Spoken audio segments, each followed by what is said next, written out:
Cardinals were back at it after the off day Monday. They're down in Tampa taking on the Rays. It was Miles Mikolas on the bump Tuesday, and boy, was he ever twirling a gem. But you had that whole thing happen where Miles Mikolas pitches really, really well, and then Cardinal bats don't get much done, and it's a close game late, and you're just waiting to figure out, okay, how is this one going to slip away?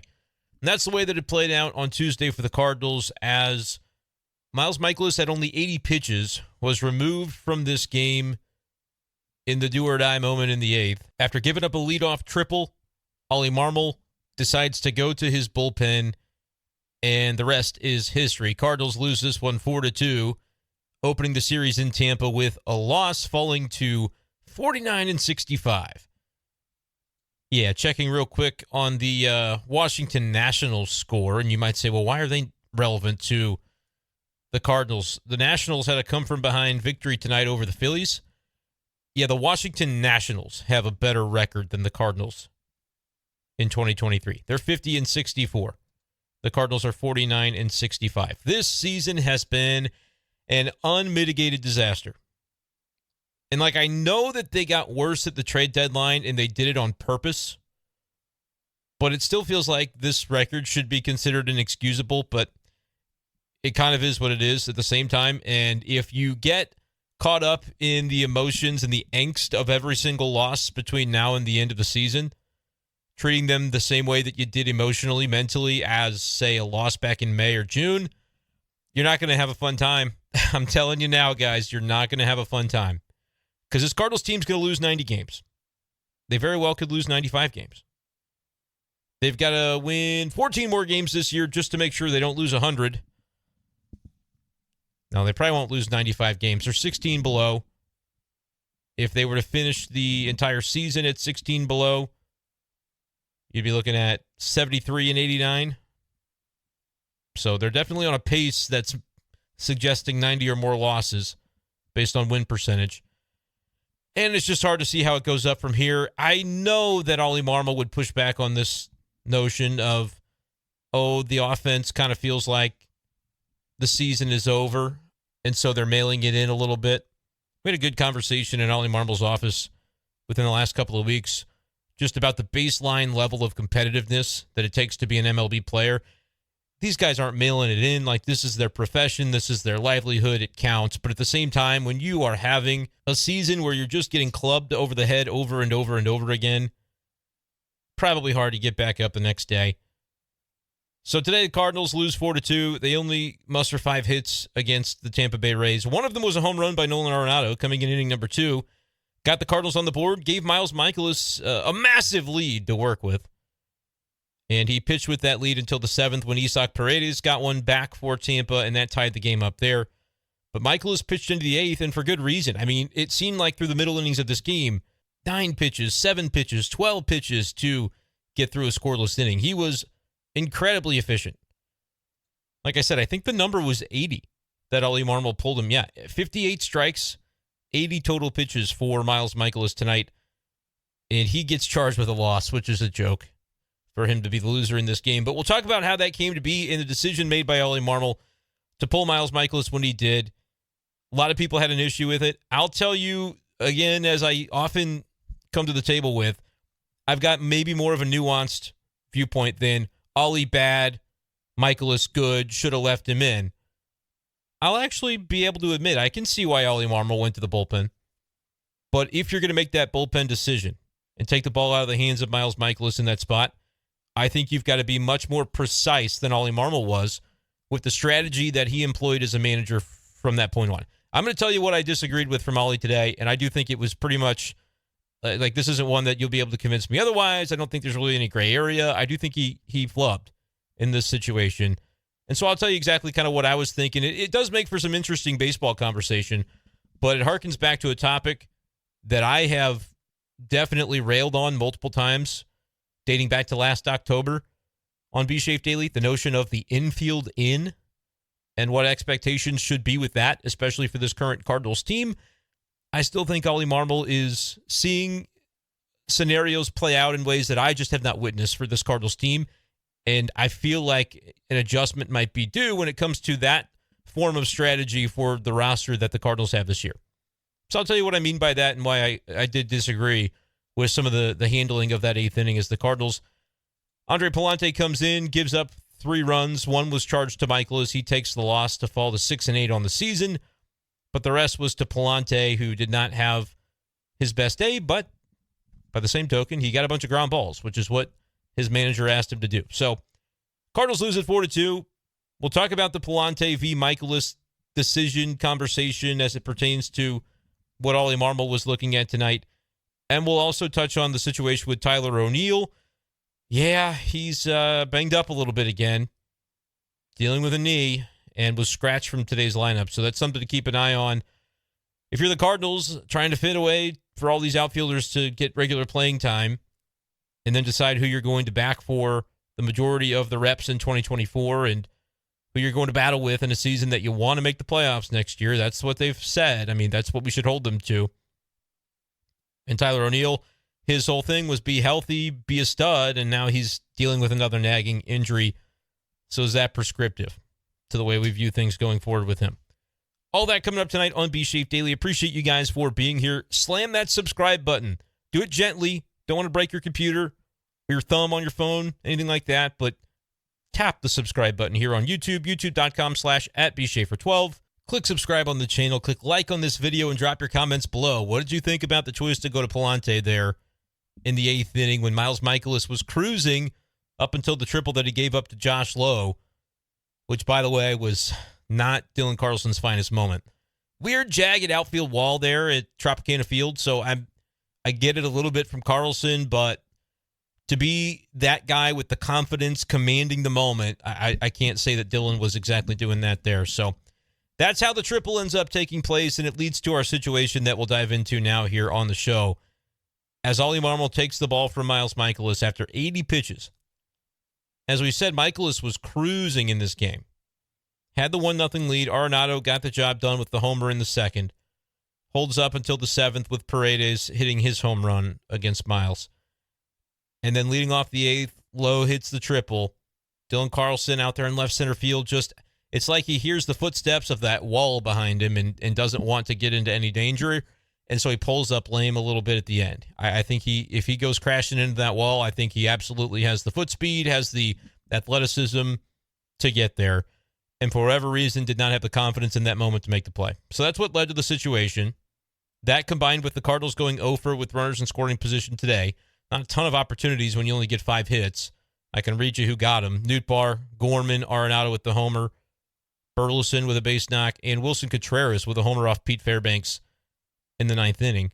If I have some time, I'll try to talk about the background behind that at bat. It was a nice AB by Contreras, who, if you've seen the graphic that I posted at bschaeffer12 on Twitter in recent days, has been one of the top hitters in MLB since July 1st. OPS above 1,200. So he's doing his job from that point of view for the St. Louis Cardinals. But it came too little too late tonight for the Cardinals, as the 8th inning is where things really went off the rails. Miles Mikolas, 80 pitches, 5 strikeouts on the day, had given up just a solo home run. Gives up a deep fly ball to left center field.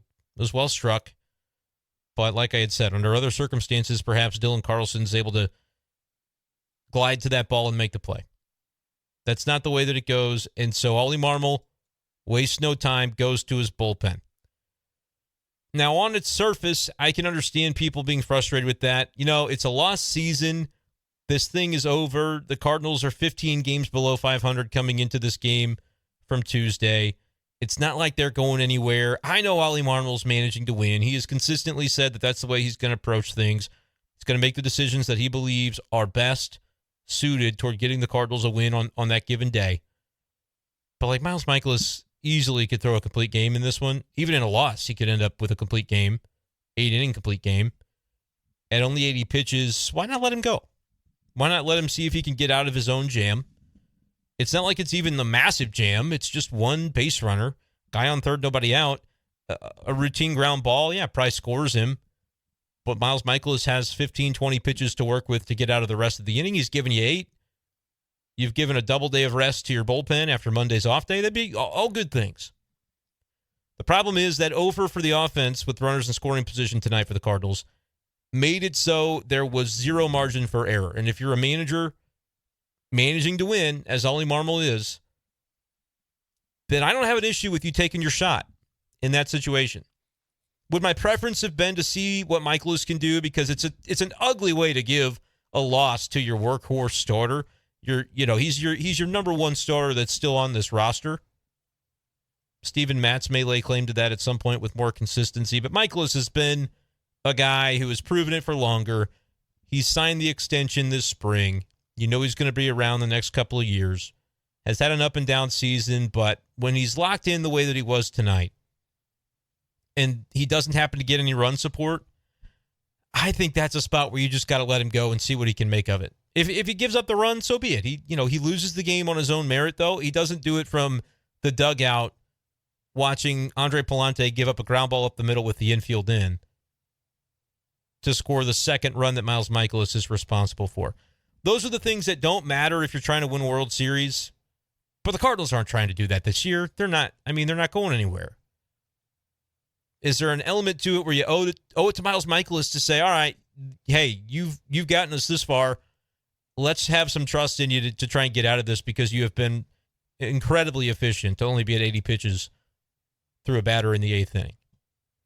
Oli doesn't go that way. But like I said, if that's the way you're going to take it, I can get behind that. I can understand saying, hey, this is a spot where we need a very specific set of circumstances to follow if we're going to keep this game tied. So we are going to, with our full bullpen at our disposal, which it should have been after the off-day Monday, we're going to take our shot at the best relief scenario, at the best matchup, at the very freshest guy with the most live arm, or whatever it is you're looking at, whatever the data tells you, you've got to take your absolute best shot when you've got no margin for error. Oli Marmol decided that was Andre Pallante. All right? That's a decision that I don't think I would have made. Jojo Romero has demonstrated the ability to get swing and miss. Giovanni Gallegos, for the handful of blow-ups that he has had this year, and they've been ugly when they've happened, go check Gio's numbers if you haven't recently.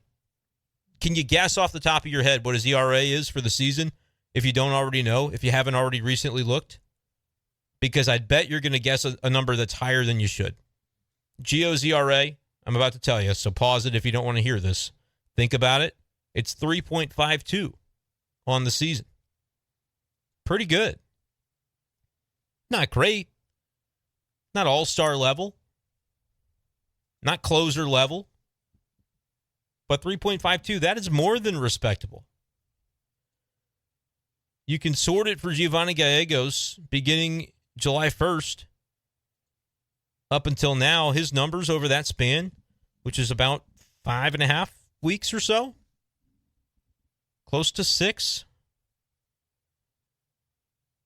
0.63 ERA for Giovanni Gallegos since July 1. 14 in the third innings, has allowed just one run and has struck out 17 in that span. So more than a strikeout per inning. Opponents batting 192 against him. Their OPS is 472. He's been nails. He's had a couple of stretches this season where that's been the case. Really got off to a superb start once he was off the injured list. I believe he was on the IL to begin the season. Had a great April. Didn't give up his first earned run until the 30th of April. And then had a little bit of a hiccup spell in there. Couple of weeks in mid-May, though, he was nails. Went like 6 or 7 outings in a row, no runs. And then had some more troubles. June was spotty. Had a few notable blow-ups where the Cardinals lost games because of his blown saves. But then has been nails in July and only one appearance so far in August, which is kind of crazy to think about, given it's now the 8th going on the 9th of August as we record this. But nevertheless, they didn't go the route of Gio. They didn't go the route of the guy who has struck out at least one batter in every game that he's pitched since the 6th of July. Some quick math, that's a span of about 11 or 12 games in a row with at least 1K. What the Cardinals needed in that spot was a strikeout, an intentional walk, and then a double play ball. That is what they needed to navigate the leadoff triple. If you don't get that set of circumstances, you're probably not escaping, unless you're just striking out the side, which would be great. Maybe you get a pop-up mixed in there. That'd be great. But you know that you're probably going to need A strikeout as one of those first two outs, or you're going to have to intentionally walk somebody to bring up the double play situation and then execute that or execute a second strikeout, and then anything goes. If you've got two outs, you can get out of the jam with any sort of out at that point. It's got to be a very particular set of circumstances to get the Cardinals through that jam. Andre Pallante was the pitcher that they went to. What do we know about Pallante? Well, he's a right-handed pitcher who ostensibly acts as a lefty in that bullpen because of his ability over the course of history to navigate left-handed batters. But he's been improving his work against right-handed batters. You also had a situation where Oli Marmol knew there could be a pinch hitter in play. So with Pallante, you can make your argument for either side of the plate. But what you do know you're going to get from Andre Pallante, what you have a very hefty expectation of, is a ground ball. Pallante has been as automatic as anybody in baseball at getting the ground ball when Oli Marmol calls upon him to get one. So I'm not even disputing that part of it. If you think a ground ball is the spot, that's what you're looking for, most of the time Pallante is going to be able to deliver you that one. However, what does a ground ball actually earn the Cardinals in this scenario? I would argue that it doesn't earn them that which Oli Marmol described it as. I don't think a ground ball was necessarily what you should be hoping for. It is when you bring in Pallante. That was the strategy, clearly. And to get one ground ball and to have it be recorded as an out when you bring the infield in, as the Cardinals aggressively do so very often when they're trying to cut down that run from third, which I understand it. If Pallante is your choice, when you start that inning with a runner on third, nobody out, you do have to bring the infield in for that first batter if Pallante is your guy. Because again, I would have brought somebody in like JoJo or Gallegos where you're thinking, whatever the matchup we think we can get, let's get a strikeout, and then we'll get the ground ball. We'll walk the next batter to set up first and third, one out. We'll move the infield back, and we'll take our shot that we could turn this double play quick enough. And if we can't, well, we lose the game. But again, first runner on third, nobody out, you're probably going to be in a bad spot regardless of what happens next. You need a little bit of luck to go your way. They do bat Harold Ramirez instead of Christian Bethancourt. And lo and behold, Pallante gets that ground ball. Infield in, ground ball to Goldschmidt. It all works out. One out in the inning. Okay, so now it gets interesting because Yandy Diaz is up. Happy birthday. He was 3 for 3. It's the reason that Miles Mikolas has gone from the game is Oli Marmol knowing, okay, Yandy Diaz is coming up next. I don't want Miles Mikolas to face this guy for a fourth time. He's only given up like 5 hits all day. 3 of them have been to this guy. So we're not going to let that matchup happen anyway. Another one of the reasons that I'm kind of okay with the idea of taking Mikolas out. I could hear the other side. The Mad Hungarian certainly felt the other way. Al Raboski on the postgame show for Bally Sports, Alexa Dat basically echoed his thoughts where they would have had Miles out there, and I think a lot of Cardinals fans would have as well. And when you consider where they're at in the season, letting your horse be a horse and seeing if he can get himself through it, that is as reasonable of a choice as any that a manager could make. But what I have a problem with is if you're going to go to the bullpen, which is fine, I can defend going to the bullpen. I can't defend going to the bullpen and having it be Pallante unless you're going to do one specific thing, which is intentionally walk Yandy Diaz if you get to him. I mean, you're going to get to him. He's due up second. If you get the first out, though, and that guy is still standing over there on third base, that's when there isn't like another pivot to make if Pallante's on the mound. If you're lucky enough that you get the ground ball and it's not hit through a hole, because when you bring the infield in, you're inviting the batter to pick a lane. And there's going to be plenty of lanes to choose from to hit that ground ball for a base hit and to take the lead, which with Pete Fairbanks, you figure means you lose the game. Even though he did give up a solo job to Wilson, you kind of figure you give up that run from third, that's the margin. You're 0 for 5 with runners in scoring position today. That's the margin for error. There is none. So Ollie's managing with those things in mind. I just don't know how he comes up with the solution being we're going to bank on Pallante getting a ground ball. We're going to bring the infield in, and so that ground ball is going to have to go to a glove, which how many times have we seen them bring the infield in and say, hey, we're going to get a ground ball, and yet it goes right by somebody because a couple of reasons. Can't put the defenders exactly where you want them. Maybe you'd shift against a guy who's pull heavy. You might have 3 defenders on one side and say, dare you to hit it the other way. You might go that route. Cardinals don't have that luxury in 2023, mitigating the effectiveness a little bit of the infield in general. And then you also have, which is not a slight to Nolan Gorman, but he has not won a Gold Glove at second base. Tommy Edman has.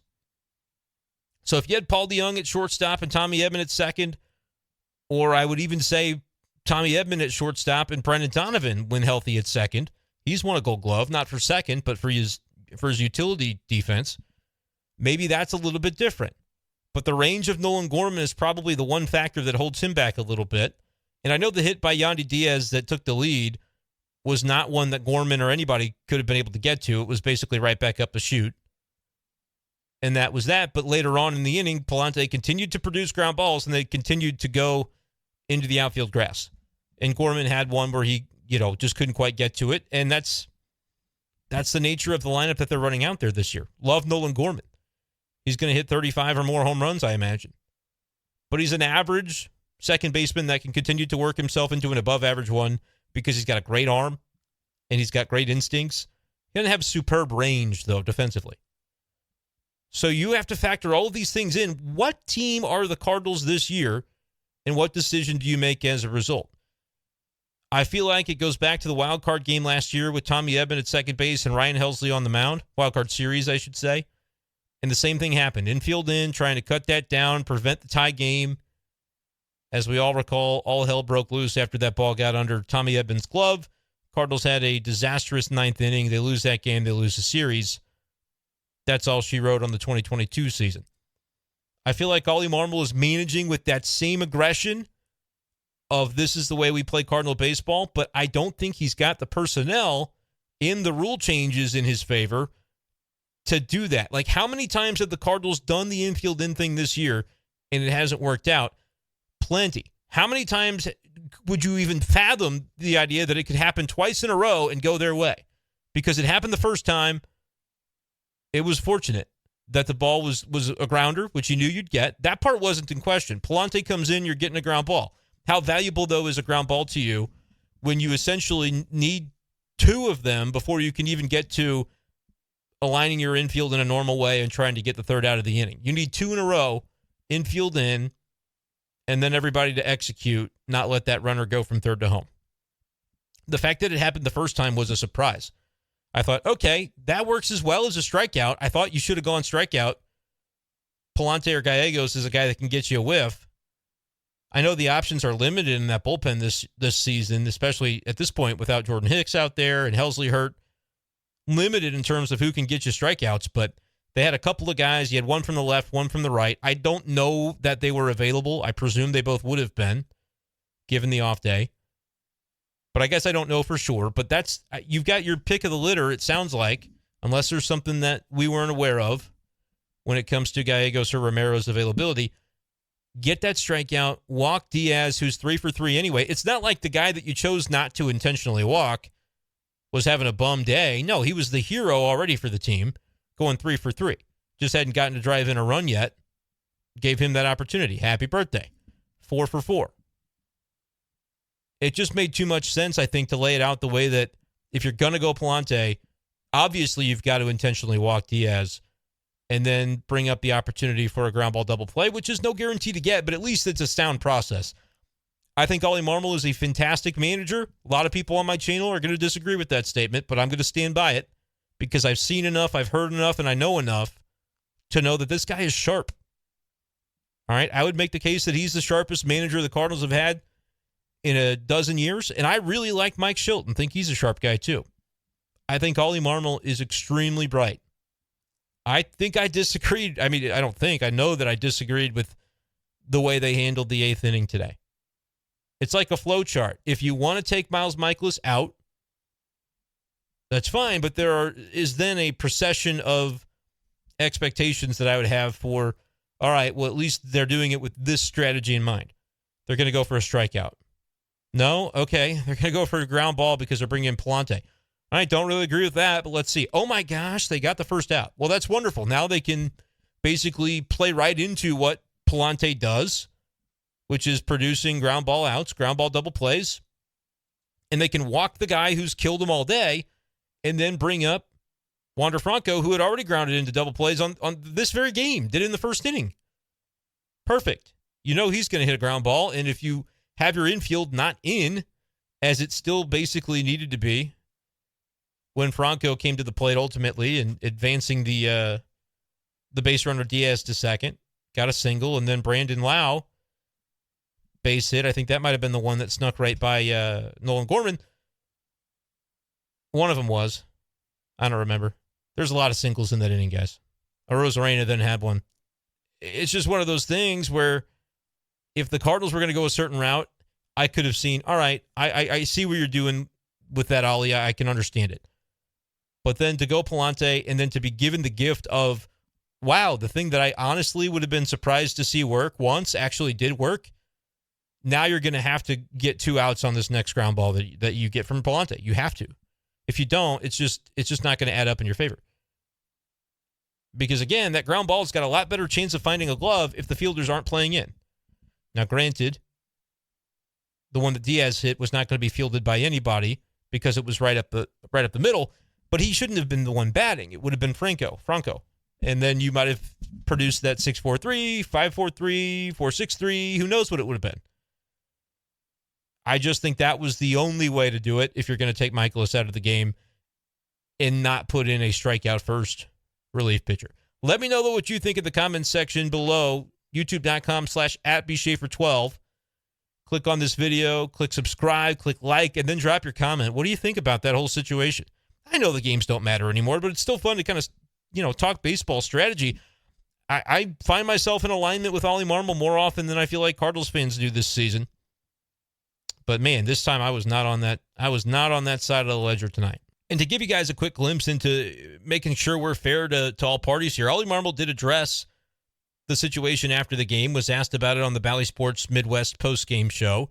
And so I'll play a little bit of audio there. You'll hear Jim Hayes of Bally Sports ask Oli about the Pallante decision, the decision to pull Mikolas. And here was the Cardinals manager on that after this question from Jim Hayes. The decision to go with Pallante there, can you share that? Yeah, it was a tough one. We went back and forth. Obviously, leadoff triple there. He's been on the ground quite a bit. You can not guarantee, but pretty close to guarantee yourself a ground ball, whether they let the catcher hit or they go Ramirez there. You're getting a ground ball with Pallante. And then not going to let him face Diaz for the 4th time. He's 3 for 3 and swinging it pretty good. So made the decision to bring him in then. He got the ground ball, and the next guy, ground ball up the middle. Well, is that kind of Pallante gets one ground ball right at somebody, and then he gets 3 to find holes? Yeah, and that's the tough part of that decision is you're wanting Miles to continue. You just not. I don't like the Diaz for a 4th time there. He's seen him pretty good. You're going to bring in Pallante in that spot. I felt pretty good about getting the ground ball, whether the catcher hit or Ramirez hit. So, yeah, first one right at somebody, the second one just out of reach. Totally agreed with Oli Marmol on the explanation for why Mikolas doesn't stay in that game. Didn't want him to face Diaz again. He was 3 for 3 against him. I can live with that. Even at 80 pitches, even in a lost season where you might as well see if a guy can go a complete game. It's rare that they're in those situations in the first place. It would have been cool to see. But I can totally live with it. It's a reasonable explanation. But the insistence of, well, we know we're getting the ground ball, that's true. What does a ground ball get you, though? A ground ball, especially with the infield in, gets you a very reasonable likelihood of a base hit. You're admitting the contact, you're welcoming the contact, and you're moving your infielders in order to play the percentages that I don't have this data. Oli Marmol has it. I want to make sure I'm clear about that. I want to make sure I'm clear, too, that I wasn't in Tampa Bay tonight to ask him about it. Wish I had been. I think it would be an interesting conversation, maybe an even better one in his office the next day. But I just do not agree with the way he came down on it, because for me, that first ground ball, that's fine. You played that one exactly the way you wanted to, and it worked. After that, though, the next ground ball, I mean, you got to be thinking about how we're getting 2 outs. And I just think to say, all right, you're going to have that same result happen twice in a row, particularly involving a guy who's got 3 hits on the day already. He's feeling himself a little bit.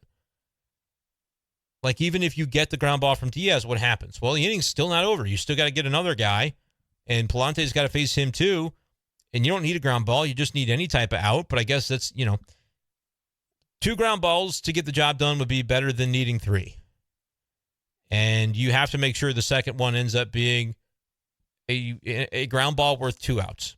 Otherwise, I just see the percentages going down that you get out of that inning unscathed, and that ended up being the way that it was. And the reason that I talk about a decision that I'm critical of tonight at length the way that I am is because you could go back and read my tweets. I said, okay, so they're taking their shot here. All right, I'm trying to see the light during that commercial break after Mikolas is leaving the mound. Okay, they're going Pallante. Weird, he's not their strikeout guy, but I even tweeted. I said, a K, a walk, and a double play, right? Like, that's what you're looking for here. Didn't get the K, but got the first out. That's wonderful. They don't walk Diaz, and I just don't understand it. I have no idea. And that question specifically wasn't asked after the game, but it's the one that I would have been kind of wondering on, and maybe there was a good explanation for it. I want to make sure to be clear about this. That's what makes this tough, especially doing a podcast after I wasn't covering a game. I love talking Cardinal baseball, and I do it every day. But sometimes I do have to acknowledge the limitations of I wasn't there to say, hey, Oli, this is something that I think a lot of people would be wondering about. What were you thinking on this? And so that's just the natural limitation of it. If a question doesn't happen to come up in the postgame and we talk about it, maybe there was a reason. But realistically, I just don't. I think if you go Pallante, it's to do exactly that, to try and get that first out on a grounder. You played it perfectly. You had your defenders where they needed to be. You got it. Reward Pallante with a chance to get out of the inning by producing just one more ground ball and move your fielders into a depth that might be able to avoid squeaking by the infield if they're in a spot that's not infield in. Because the challenges of infield in for the Cardinals in particular, but for any team in 2023 because of the rule changes and such, it's not a winning proposition to me. I understand why you had to do it there. It's leadoff triple. You don't have much of a choice. But when it works once, I say you thank the baseball gods and you move on. And you say, we're gonna try to get out of this inning a different way. That was my view on it. It is what it is. I'm not gonna stand for everybody saying, oh, this is just proof all he doesn't know what he's doing. That's not what I said. But I disagreed with him today. And I think that's fine. That's natural and that's gonna happen. 162 games. They're not asking me to manage the team. And I think he does a fine job of doing it. But tonight I would have done it a little differently. And it sounded like the folks on Bally Sports kind of felt the same way about that. But let me know what you think in the comment section below. Cardinals lose 4-2 on Tuesday night down in Tampa. Did have that 9th inning AB by Contreras, which was impressive. 11 pitches, and then he goes backside homer against Peter Fairbanks, who has a 100-mile-per-hour fastball and a wicked slider that can fall off the table. It can go off the plate as well. But for Wilson to battle and grind the way that he did there, take notice of that. Even in a 4-1 game, made it 4-2. That was a great at-bat. That had to be the best at-bat the Cardinals took all day. But, again, it was kind of too little too late. Peter Fairbanks, by the way, went to Mizzou. My wife and I even got invited to his wedding because my wife is in the same class at Mizzou with his wife. So that was cool. Always good rooting for him.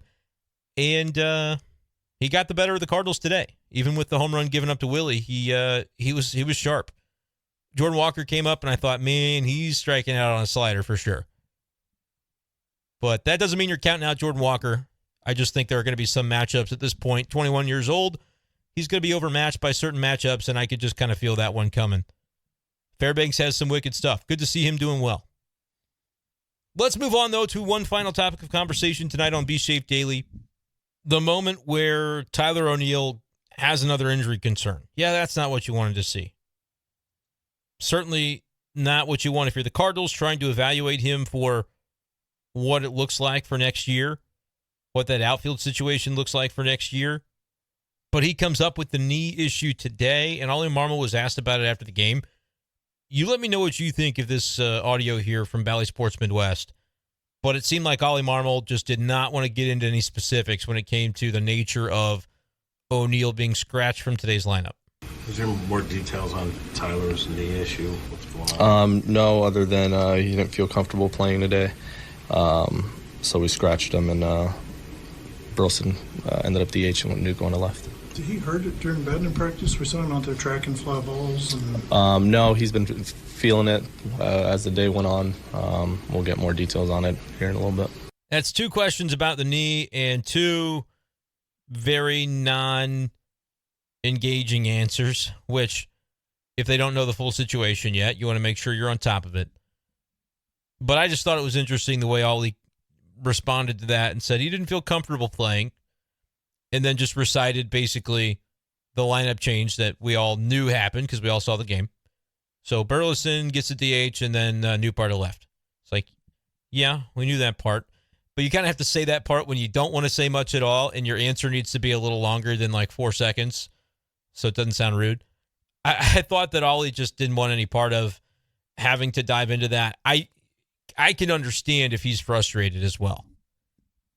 Not to put words in his mouth, because, again, he was very clear not to put anything out there. But it's like the Cardinals have been round and round with Tyler O'Neill, and it's not like it's his fault, but that's got to be frustrating if this is another thing that does it cost him 5 days? Does it cost him a week? Does it cost him 2 days? Does it cost him an IL stint?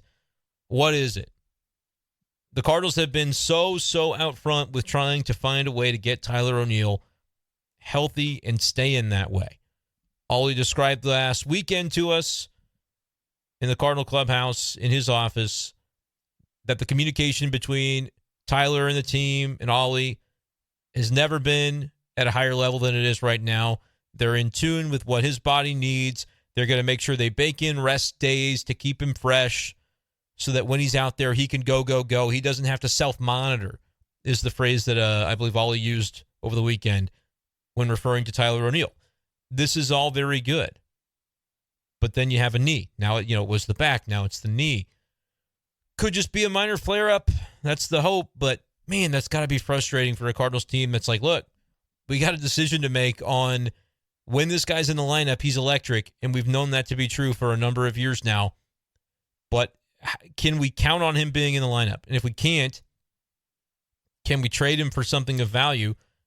And if we can't, it's probably because other teams don't believe that he'll stay in the lineup and stay healthy too. It's a very tricky spot for the Cardinals to be in. Hopefully it ends up being nothing in this case for Tyler, just a day where it's, better to get out in front of something than to be behind it. But he spent a lot of time with that back, trying to get back to where he was comfortable. And, that's the way Oli phrased it. Maybe I'm reading too much into it, but Oli says he didn't feel he was comfortable to play. He wasn't comfortable to play with it. So that's a decision that Tyler makes for the betterment of his own whatever, right? His own body. He knows his body. He knows his situation. Tyler wants to be out there as well, I'm sure. But if he feels he can't do it, the Cardinals' hands are tied, right? No, you're playing. Your knee looks fine. Get your ass out there. They're not going to say that to him. So it's a tough spot. If it ends up just being the one-day scratch and he's better tomorrow, then great. But these are things that are going to have to weigh in the organization's mind in the offseason. I think it has to. And it's not to say it's such a tough thing when it comes to injuries, because on the one hand, you want a guy to be healthy. You want him to stay healthy for the long run. You want him to not be holding back because he's thinking about a bulky knee or his back tightening up. Remember the whole thing in April with O'Neill. He mentioned wanting to make sure that he was healthy and fresh and staying in good shape. And there was the whole debate of, did he pull up? Did he run hard? What was it? Oli Marmol was very clear with his thoughts on it. So I don't think 4 months later, now that it's August, that Oli's feeling any different or any better about the idea that they're kind of circling the drain a little bit on the Tyler situation. They felt like they had a really good plan in place too. So we'll be kind of curious to see the way that this unfolds in the coming days. If Tyler can get right back in the lineup, it's a nothing burger. It's all good. But if not, it's like, even with that expert level communication between both of those guys, keeping an open dialogue, having knowledge about where he is and where he wants to be, making sure that he's going to play, 3 days on, 1 day off, might play a couple games, then he's going to DH. Everything has a plan. There's a reason for the way they align him to keep him fresh, to keep him at his best, to get the most out of him. But if it's one injury after another, yeah, that's going to have to weigh in the minds of the organization in the offseason. They can't just have this be the situation indefinitely with Tyler O'Neill. Now, in fairness, though, you think about a guy like Nolan Gorman, he gets scratched for his back a handful of times throughout the year. It's already happened probably 2 or 3 times in the last 3 weeks. Is that something that Nolan Gorman's just going to deal with? Maybe does that influence your opinion of whether to trade him or not? Again, the Cardinals, I think, are to a point where they want to know who they can go to war with in 2024, and that's from the top down. And so I'll be curious to see if there are many more of these kind of nagging situations for not just Tyler, but whoever it might be, if that influences the decisions in the offseason, because none of these decisions are made in a vacuum, and none of them are necessarily easy. I've talked about Alec Burleson, man. The bat is clear why you'd want him in the lineup against right-handed pitching. But do you play him in the outfield? Can you afford to DH him? What do you do? How do you get him in there? Brendan Donovan, you know that you want to have him in the lineup when he's back healthy. Right now, his injury affords the Cardinals an opportunity to play around a little bit with an extra spot, but he's an everyday guy when he's here. You know Newpar's going to play. You need Walker to get better in the outfield, so you got to play him unless you pivot and decide he's not an outfielder. But if he's not, what is he next year? And whose spot does he take? Because the bat plays. So that's kind of a question. Dylan Carlson seems to not really have his level of confidence right now. Is that shaken a little bit? Can you get it back? Because when he's going well, when he is riding momentum, he can be a really impactful player in a lot of ways. It's all just part of what the Cardinals have got to figure out. And then Tyler O'Neill just kind of sits in the middle of it all and is like, man, when this guy's healthy, it's hard to stop a train. And he's a freight train in every aspect of the game when he's right. But how many times is that train going to be derailed throughout a season, even if it's just for a day or two? Hard to find that rhythm. So let me know what you think on YouTube in the comments section as it pertains to this Tyler O'Neill stuff. We spent like 7 or 8 minutes talking about it. It may not have been worth more than 2. But it is one of those things that I think is going to be on the minds of this team as they try to figure out, look, they've got 5, maybe 6 outfielders. Hey, Victor Scott in Double-A is doing work for the Springfield Cardinals, and he plays a great defensive center field. So there are options in this organization, and the Cardinals are going to have to find a way to whittle them down. I think it would be best if Tyler O'Neill can find his way back in the lineup tomorrow. But if he can't do it with a knee, he can't do it. But what implications arise as a result of that? That's kind of where it's at, in my opinion, when it comes to the Cardinals and what they're trying to work through. Let me know what you think, though. Make sure to hit that subscribe button as well on YouTube. I think I'm going to bounce, though, here. I think that's about all we had for tonight. Talking the Pallante stuff, the Mikolas stuff, O'Neill, Wilson Contreras. I think we covered our bases. Let me know ever if there's anything that you would like me to touch on B. Schaeffer Daily that I don't get to. I'm at B. Schaeffer12 on Twitter. You can shoot me a direct message. You can comment on YouTube. Say, hey, I got a question for a future podcast. Just let me know. We'll keep the dialogue wide open for future Cardinals conversations. That's going to do it, though, for this edition of the show. Appreciate you guys so much for tuning in. By the way, real quick, youtube.com/BSchaefferFFB.